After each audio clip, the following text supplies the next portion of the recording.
Hello everyone. Today we're going to do a tutorial on pruning lace leaf Japanese maples. We do hundreds of these every year in this neighborhood alone, both the lace leaf and as well as the upright Japanese maples. Now there are, by some accounts, more than 2,200 varieties of Japanese maples, both the lace leaf weeping varieties, the ones that look like an umbrella, as well as the upright varieties. And they're very popular, and so many varieties have been hybridized over the years, over the probably hundreds of years. And a lot of these come from Japan, where this is a very important tree, a very foundational tree for the garden. Next to the pines, the Japanese maples are probably the most significant tree. Well, I should say also we want to include the cherry trees in there too. Anyway, and these lace leaf maples, some people call these these are some of the most loved plants in the garden here in this area. I'm speaking to you from Western Oregon.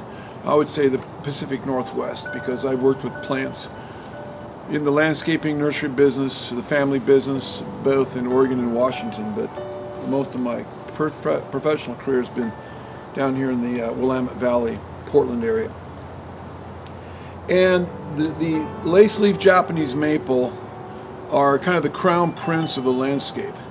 Often you will see these in very prominent places in people's yards. They will plant them front and center, in front of their house, in front of, next to their driveway, by the front door. In this case, this particular Japanese maple is right next to a patio that looks out on a beautiful golf course here. You might pan around and show them the golf course. This is in January, so it's a little bleak right now. These rocks.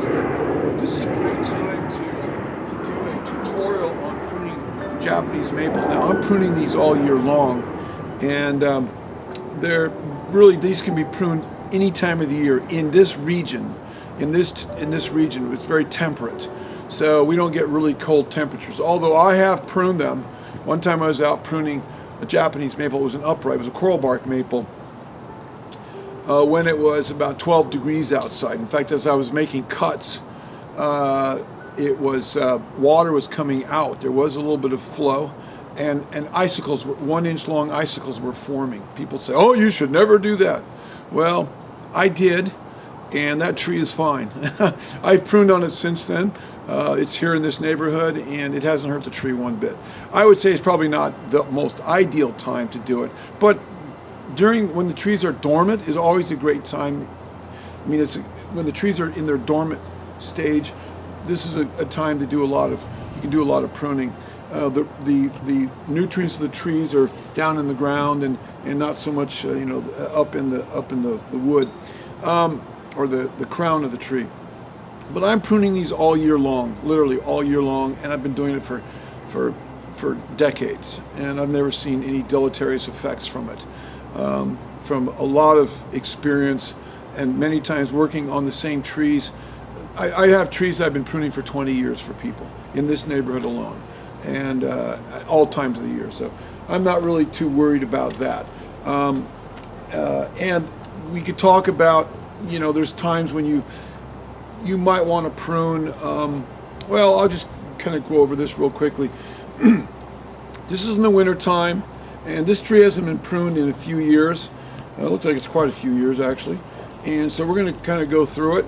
And this is January, actually end of January. And now come spring, starting in about April, the thing's going to grow like crazy. And so all the pruning that we've done here, it's going to just, it's going to look all, these are fairly fast growers. I mean, this is, you can see this lighter wood here. This is last year's growth. So this tree grew, 12 to 14 inches in some of these terminal buds here. And some of these lateral buds here, they maybe only grew 6 or 8 inches. So this is a fairly fast growing Japanese maple. Most of your lace leaf maples are fairly fast growing, and they really could be pruned every year if you really want to have a nice aesthetically looking tree. So if this tree will need to be pruned again after the growing season if it is to be kept looking nice. And I'm actually giving the client, the owner of this tree, this is actually a tutorial because she wants to learn how to do it herself. So we decided to make a video on it, and so she can go back and watch the video. But these trees need to be pruned every year to keep them looking good. And if you want to get the most bang for your buck, so to speak, prune it after the growing season is done. So the growing season will last from, I don't know, April till whenever summer starts. So let's say mid-April, definitely through May, June. May is probably a really big time when it's growing. The weather's starting to warm up. And then through June, July, and here in Western Oregon, our summers don't really, the summer heat doesn't really start until the end of July or 1 or 2 weeks into August. So I say after you've had about a couple weeks of hot weather, when I say hot weather for us, it's like in the 80-degree range.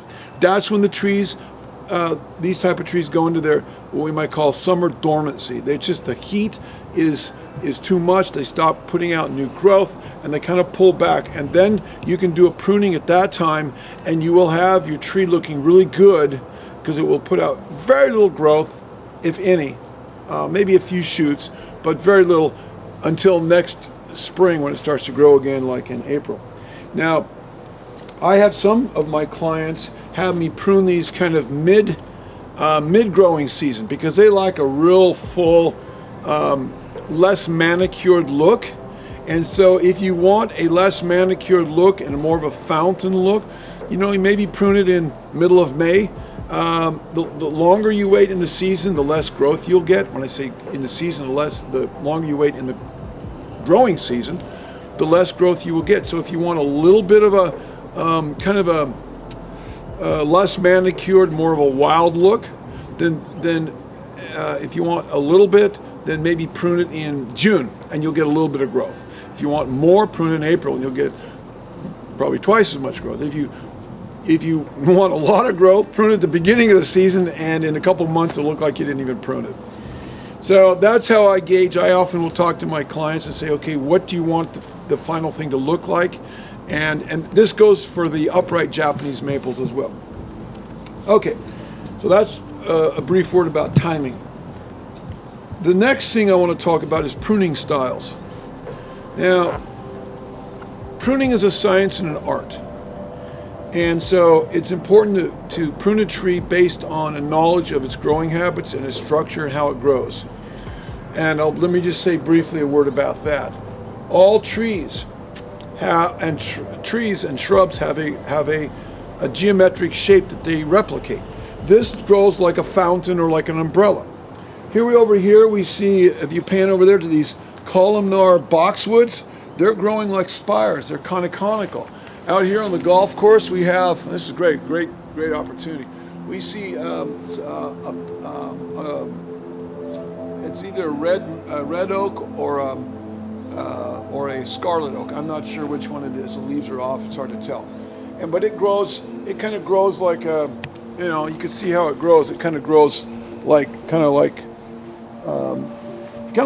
upward vase, a wide vase.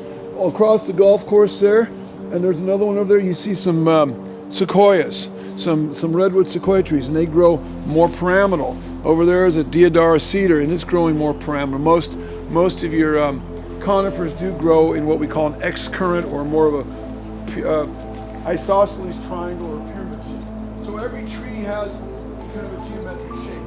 So once we ascertain what the geometric shape is, that's the shape the tree naturally wants to grow in. Let's just say that over there we got some viburnum davidis, those little on the patio there, and they grow low bushes, and they grow in a bush shape. They don't grow pyramidally or columnar in a columnar manner or a weeping or a vase or anything. So and same thing, we got all kinds of plants around here. So this grows in a umbrella shape, and that's how we want to prune it. It wants to grow like this. So if we try to make it grow, force it in a way that it doesn't want to grow, it's going against the nature. Now, having mentioned about the nature, let's talk about the pruning style. So, first of all, we have to understand the science or biology of how the tree genetically wants to grow, and we want to prune things in a way that accentuates that natural shape. And I'll be talking more about that as we get into the pruning of it. The next thing I want to talk about is, I said, pruning is a science and an art.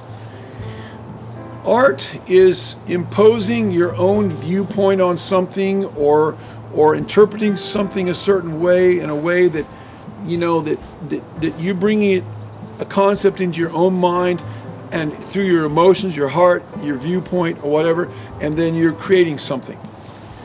And I am very, very heavily influenced by the Japanese style of pruning. The Japanese are the best pruners and the best gardeners on the planet. The gardens in Japan, they've been working on some of those gardens for hundreds or maybe 1,000 years, around some of the temples.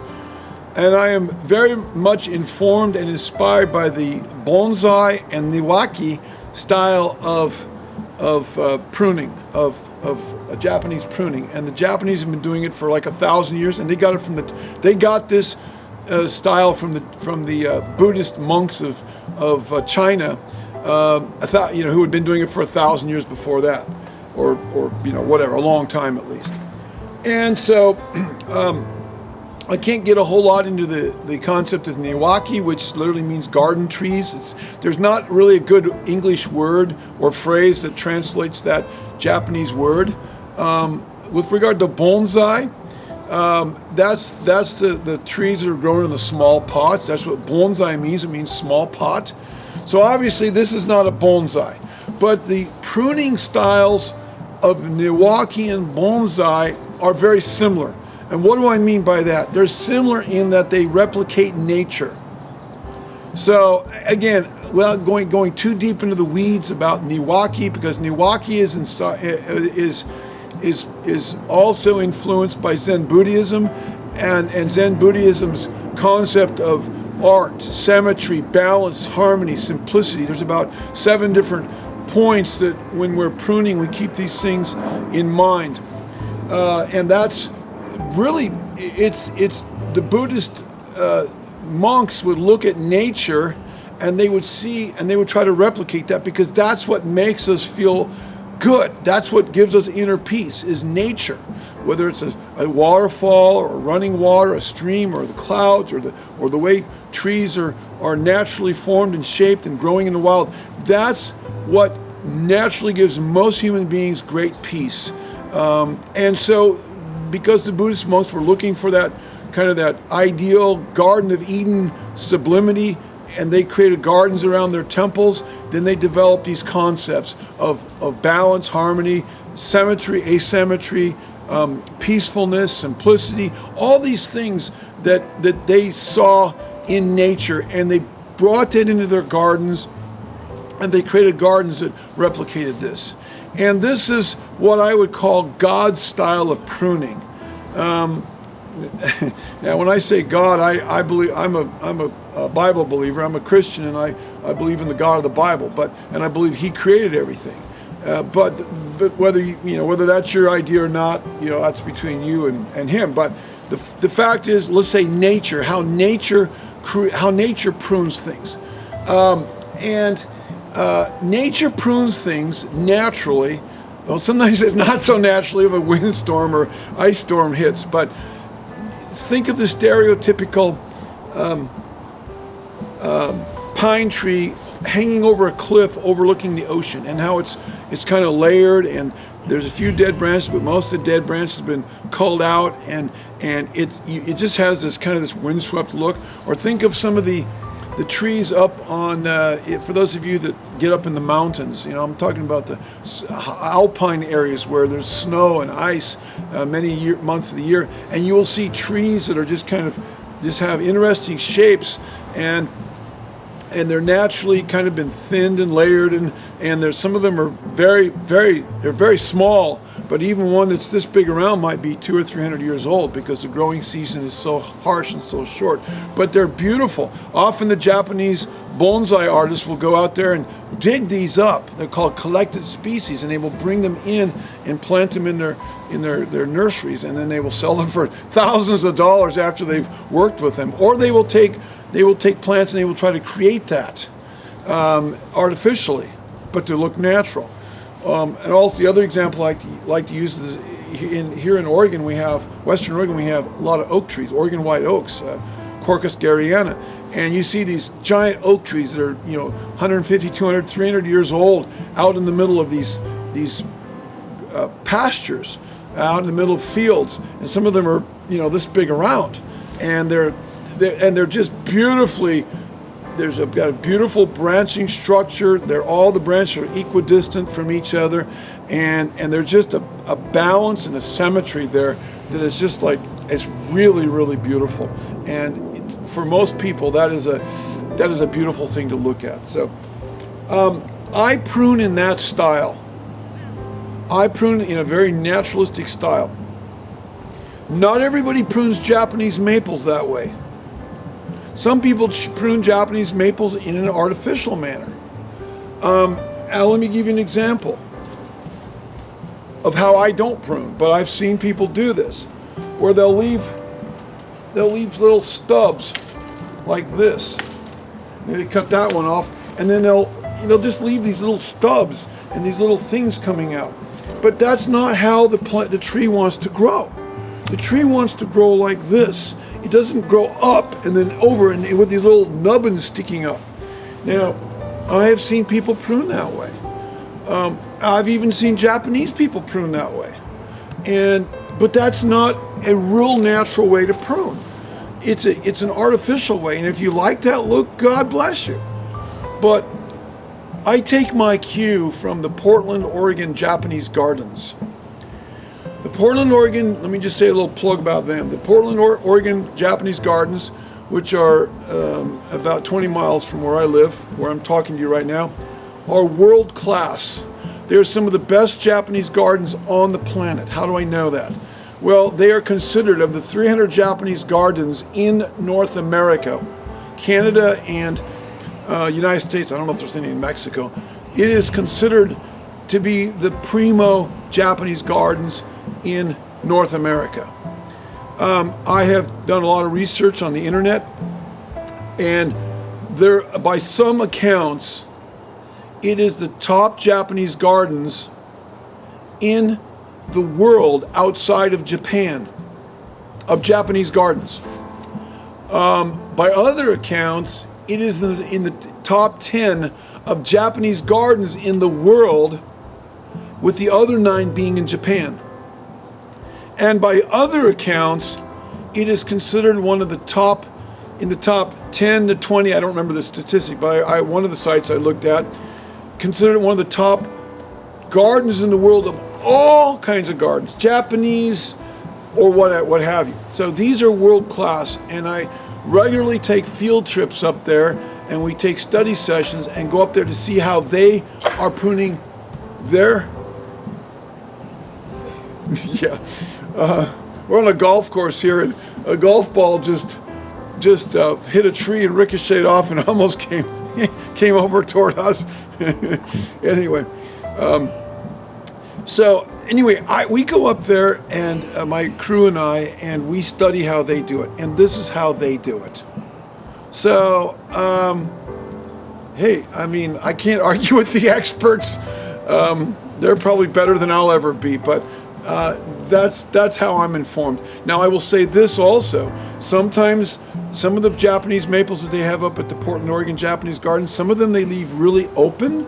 Let's just say, some of them they leave really full. You go up there and you see they're really full, and some of them they open them up. So there's different styles, just like there's different styles of Japanese maples. Some of these lacy maples, I have some that I prune that are like 8 or 9 feet tall and are like 8, 9, 10 feet across. There's others that are trees. I don't work in a neighborhood where the trees are that old. Most of them aren't any more than 50 or 60 years old. But there's some places where these trees might be 100 years old, these Japanese maples, and they can get to be, I mean, I'm talking about the lace leaf, they can be very large. And that's, you know, almost like small trees.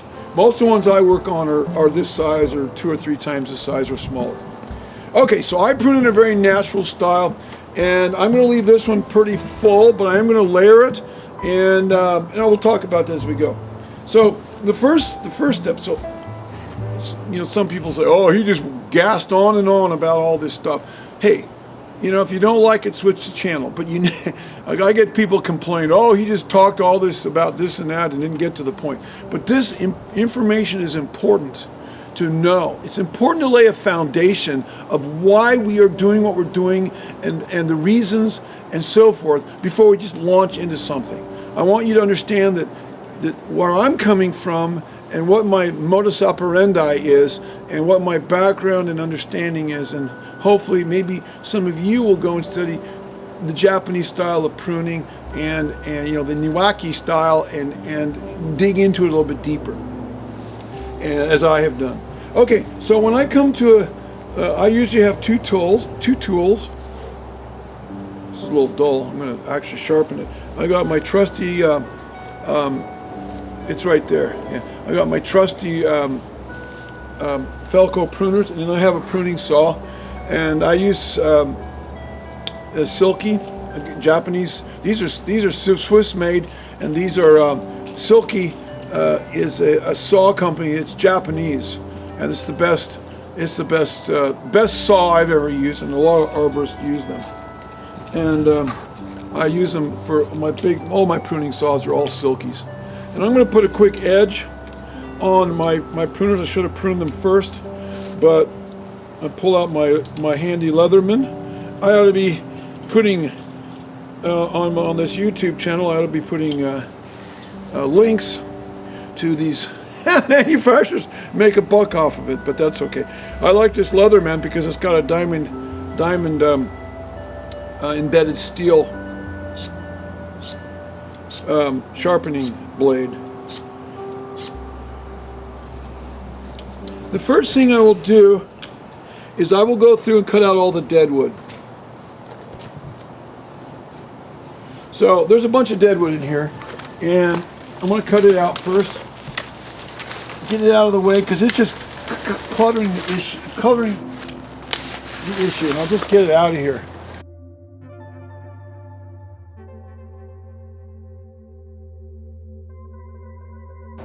So if I don't know if something's dead or alive, especially at this time of year because it doesn't have leaves on it, I will just take my pruners and I will scrape the bark a little bit with my pruners to see if it's green. If it's not green, then it's dead, then it'll come off. If it's green, then I'll leave it.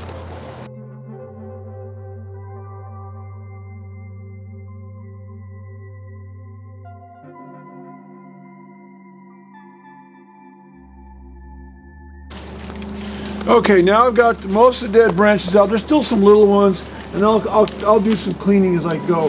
But I got the big stuff out, the big dead branches. So the next thing I want to do, I still have just this plethora, this clutter of branches.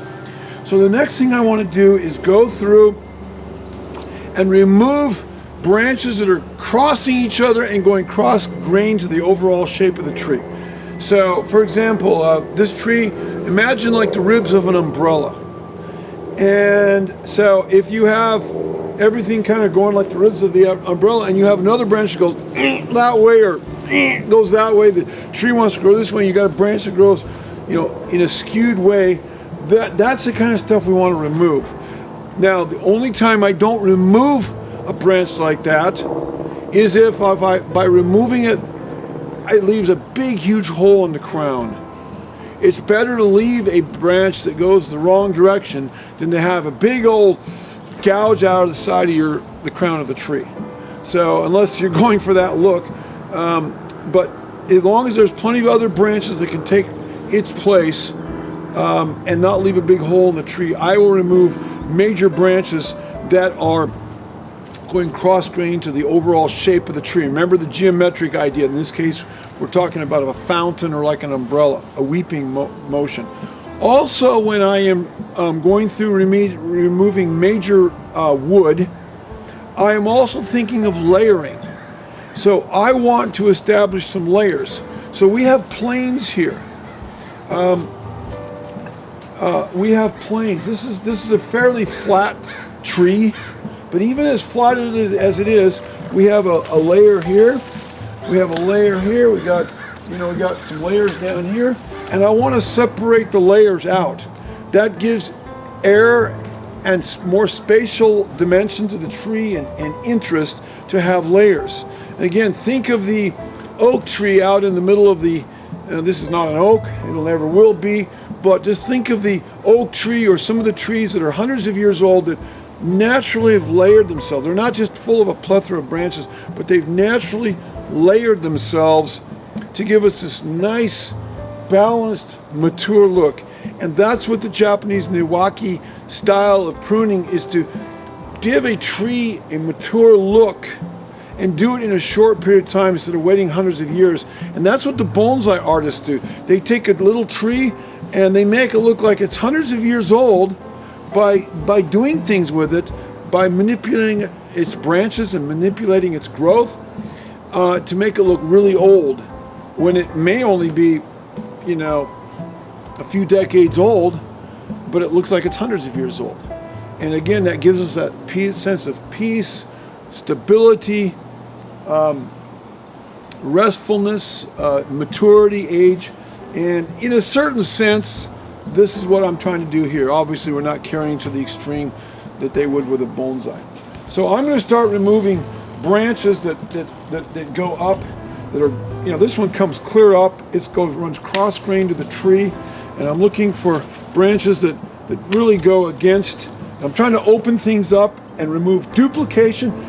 So I'm actually doing several things. I'm removing major wood that is going cross-grain to the overall shape of the tree. I'm going to remove branches that go in skewed different directions. And in the process, I start circulating around the tree and removing the most obvious things that, again, go contrary to the overall shape of the tree. And I'm mostly focusing on really big wood right now. I'll come in and mess with smaller wood later.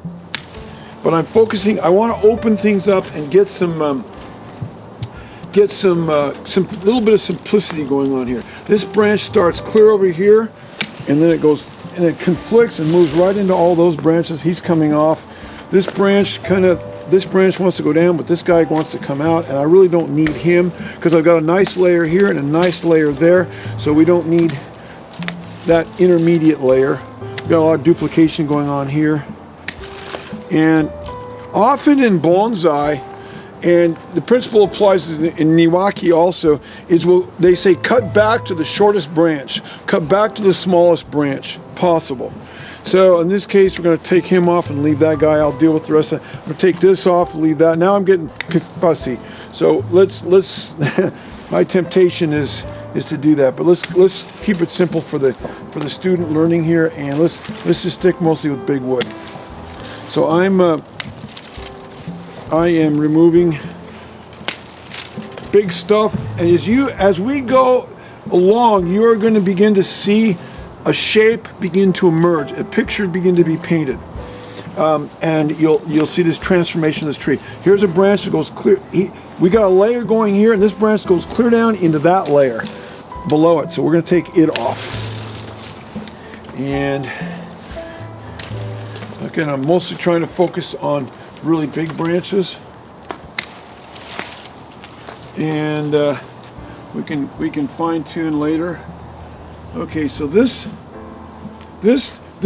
branch goes clear over here. It's part of this branch here, and it goes clear over there. I'm going to cut him off. I'm not afraid to cut big wood, because we got plenty of other branches in here that we can train that can take its place. Okay, see this branch? It kind of comes up like that. The whole tree wants to go down. We're going to take this off. Now, if I wanted this tree to get taller, I don't want to get tall. Let's say I wanted to get it up here.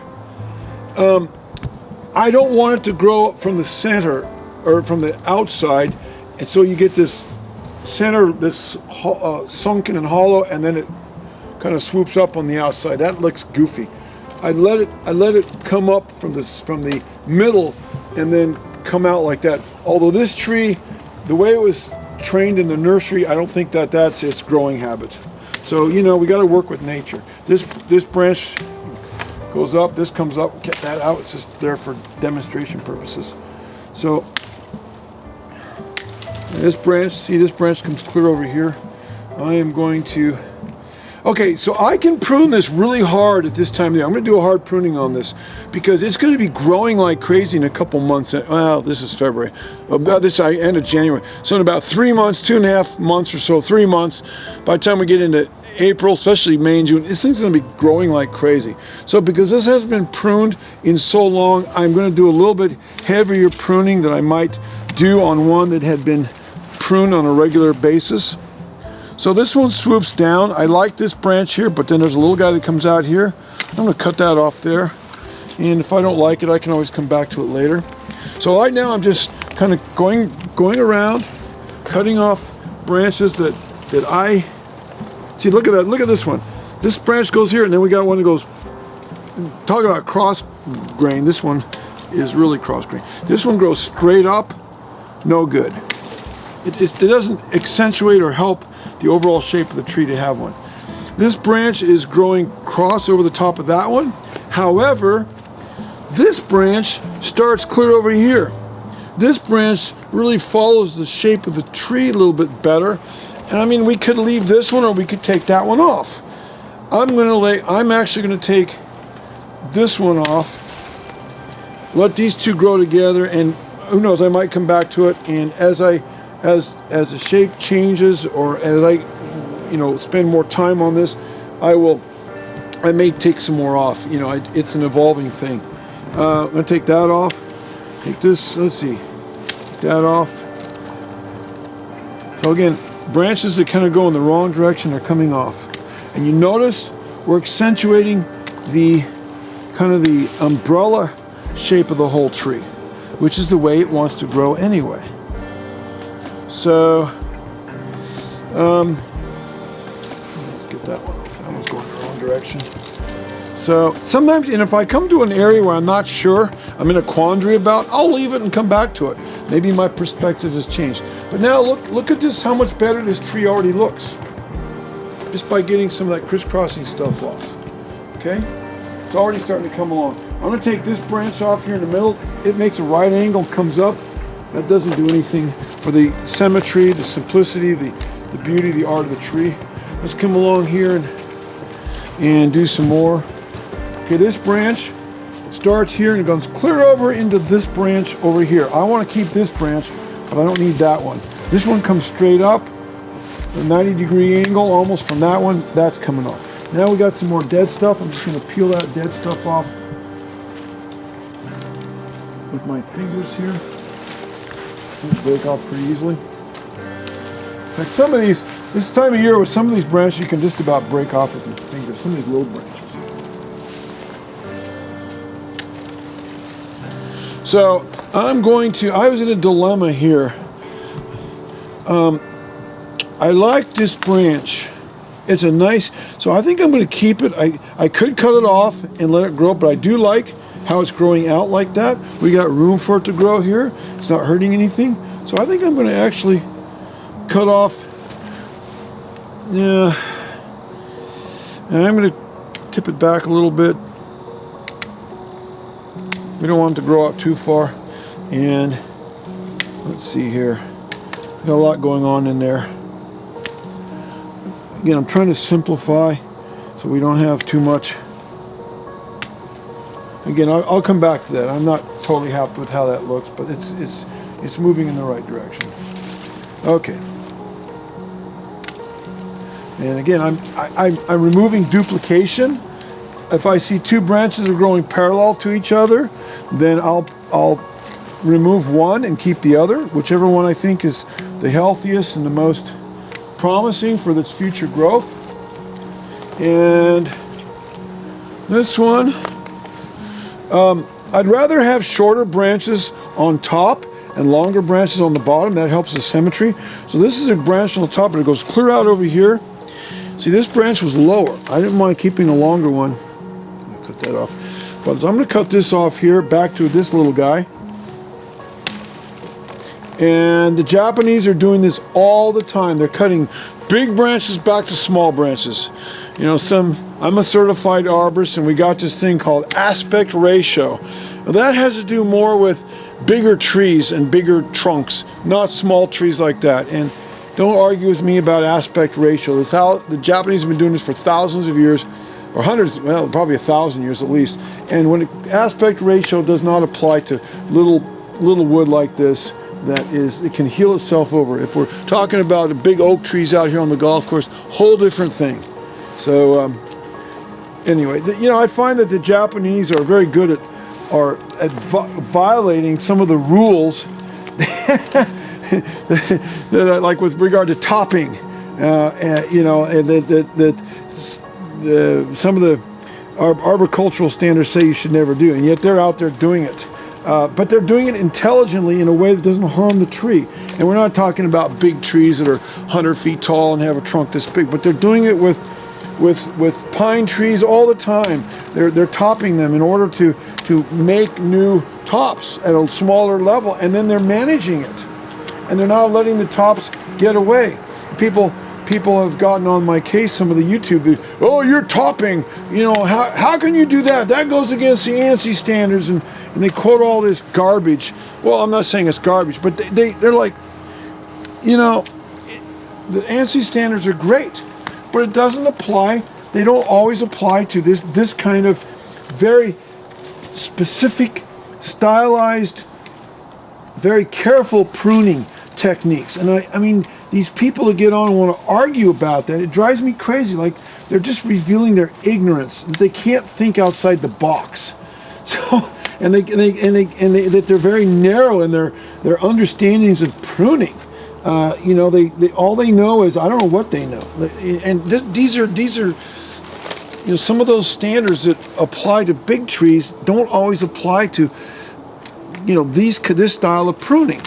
So again, it's all right to break the rules if you know why you're doing it, and you do it intelligently, and it's not going to harm the tree. And again, I've had some people just get on my case about them, and I just block them.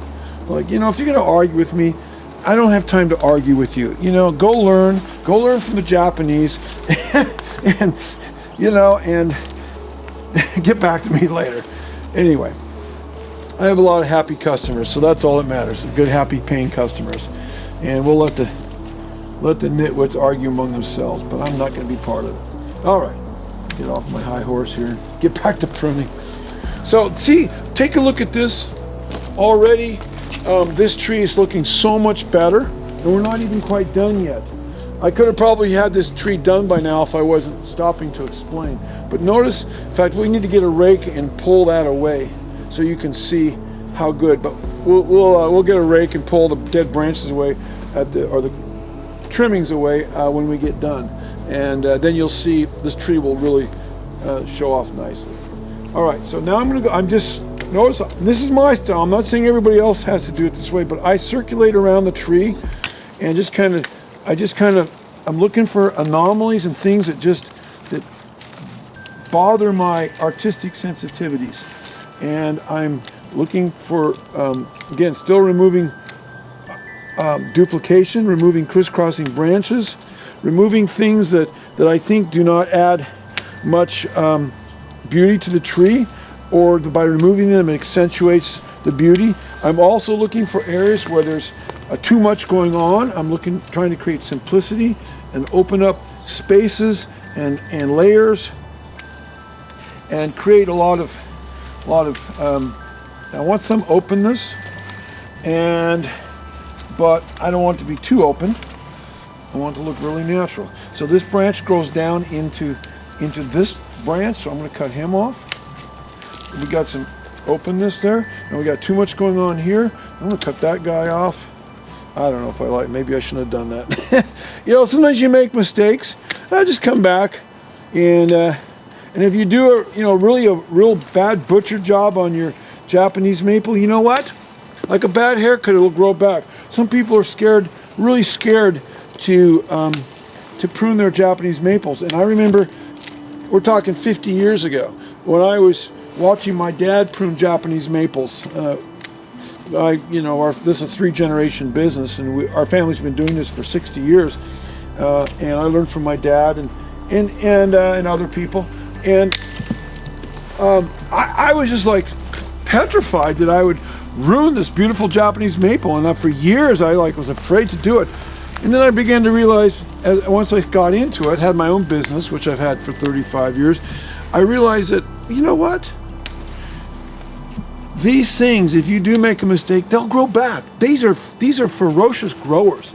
They love to grow. And I have seen supposed aesthetic pruners come in and cut these back to stubs, literally backed all the side branches off. And I went and looked at this big one that was really old. Somebody had done a really bad butcher job, and they cut it all back to stubs. Just imagine this thing with no little branches, all back to stubs. And she was mortified. The landscapers came through and just did a whack job. And I said, don't worry about it, it'll grow back. And it did. It sent out new shoots. I'm not recommending that that's what you should do, but you know what? If you do make mistakes, these trees will grow back. Just don't get too carried away. I mean, if you cut everything off, then you might have it might be different. I mean, you might not, you might do irreparable damage. Okay, so one other thing I want to mention here is that if I were pruning this in the summertime, or even in the late spring, I would leave a plethora of foliage on top. Right now, we've opened this up pretty good. But the reason I don't mind doing it this time of year, because I know it's gonna grow, and it's gonna send foliage all over and cover the top of this. Why is that important? Because these branches, this bark is very thin. It has very little a cork, what we call it's part of the cambial wood, and it's very little cork, so it's very susceptible to the ultraviolet rays of the sun. They will come down here, they will hit this, and it will dry the bark out, because there's no cork in the bark, or very little, to absorb it, and it will split and open. The bark, this protective layering, will split open, and it will actually cause it to split and crack and expose the interior of the wood, and then that wood will rot, and disease will get in, and eventually the branches will die, or they will get compromised structurally, and they'll fall off. So it's really important, if you're pruning this later in the season, to leave a plethora of branches with leaves on them, so that it filters the sunlight, so that the full sunlight is not hitting these branches down here. The leaves want sun. That's why they are able to photosynthate. But we don't want to let this wood to be exposed to the sun. But at this time of year, it doesn't matter, because I know it's going to grow and cover over by the time the hot summer sun comes out this summer. So that's why I'm not worried about that right now. So let me just quickly go through, and I'm going to kind of finish this up a little bit, and we're just about done, but I still have a few areas that are a little bit thick, and I want to rectify.